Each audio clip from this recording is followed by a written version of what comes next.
You are leaving this courtroom with nothing. That's what my husband whispered in my ear, 5 minutes before the judge changed his entire life forever. He was smiling when he said it. His girlfriend was sitting behind him laughing, like the verdict had already been written. They both walked into that courtroom convinced they had already won. Neither of them knew what was sitting inside a single sealed envelope on my attorney's desk. My name is Rachel Carter, and for 15 years I stood beside a man while he built an empire. And on the day that empire finally paid off, he decided I was no longer part of it. Let me take you back to where it actually started. 15 years ago, Ethan and I were young, broke, and full of plans. He wanted to build a software company. I worked as an accountant to keep us afloat while he chased that dream. My paycheck covered the mortgage. My paycheck covered the groceries. My paycheck covered the insurance, every single month, while his company was barely surviving. I postponed graduate school. I skipped vacations. I refinanced my own finances more than once. And whenever his business was on the edge of collapsing, I emptied my personal savings to keep it alive. I never resented it. Because Ethan promised over and over that everything we built would belong to both of us. He lied. Eventually, his company took off. The man I had supported through failure after failure became a wealthy, successful entrepreneur. Magazine covers, investor dinners, industry awards. And somewhere in that transformation, he stopped seeing me as the person who kept him standing. The late nights got longer. The business trips got more frequent. And then I started finding things I wasn't supposed to find. Hotel reservations I didn't book. Phone calls he took in another room. Messages he thought I'd never see. He hadn't just been planning an affair. He had been quietly planning our divorce without ever saying a word to me first. Here's where most people expect the story to go: confrontation, screaming, an ugly fight in the kitchen. That's not what I did. Instead of reacting with anger, I did something Ethan never saw coming. I stayed calm, and I started preparing. I hired a divorce attorney. Then I pulled every single financial record I had quietly kept for over a decade: bank statements, tax returns, loan documents, receipts, and emails. 15 years of proof, sitting in one folder, showing exactly how much I had sacrificed to keep both our home and his company from falling apart.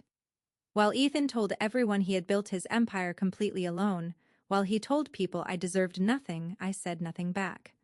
I let the evidence wait. On the morning of the hearing, Ethan walked in like a man who had already collected his trophy. His lawyers were confident. His girlfriend sat behind him, smug, certain the outcome had already been decided before the judge even sat down. Ethan's attorney stood up first, and with total confidence, argued that the company existed purely because of Ethan's talent, that I had contributed nothing meaningful to its success. That's when my attorney stood up, walked forward without a single word of emotion, and handed the judge a sealed envelope. Inside was a timeline, 15 years of it, every date, every transaction, every dollar I had put into keeping his dream alive.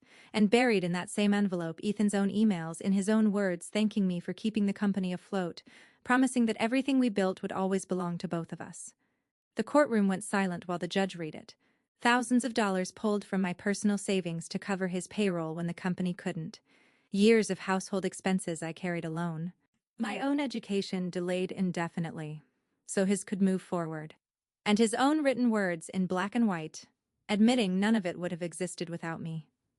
I watched his confident smile disappear in real time. The judge stopped the hearing right there and ordered a full financial review. 3 weeks later, that review confirmed every single document I had submitted. Every claim Ethan had made, that he built it alone, that I contributed nothing, collapsed under the weight of his own paper trail. Instead of walking out with nothing like he promised I would, I walked out with a settlement built entirely on facts. Not emotion, not sympathy. Just 15 years of evidence he never knew I was collecting. But here's the part that actually stayed with me. After the hearing ended, Ethan stopped me in the hallway. For the first time in years, he looked like the man I used to know. He admitted something, that somewhere along the way he had convinced himself his success was entirely his own, because accepting the truth meant admitting how much he had depended on me. He apologized. He meant it, or at least it looked like he did. I listened, and then I told him the truth. I never supported him because I wanted credit. I did it because I loved him. But love doesn't erase betrayal. And some apologies come exactly one courtroom too late. The real turning point wasn't the settlement. It was what came after. I finally opened the financial consulting firm I had postponed for 15 years while I was busy helping someone else build theirs. Looking back now, the courtroom was never my biggest victory. My biggest victory was realizing my worth was never something Ethan or any judge had the power to hand me or take away. The documents didn't create my value. They just proved what had been true the entire time. On the first day of my own business, standing in my own office, locking my own door behind me, I finally understood something. The strongest foundation I would ever build again wasn't going to be someone else's future. It was going to be mine.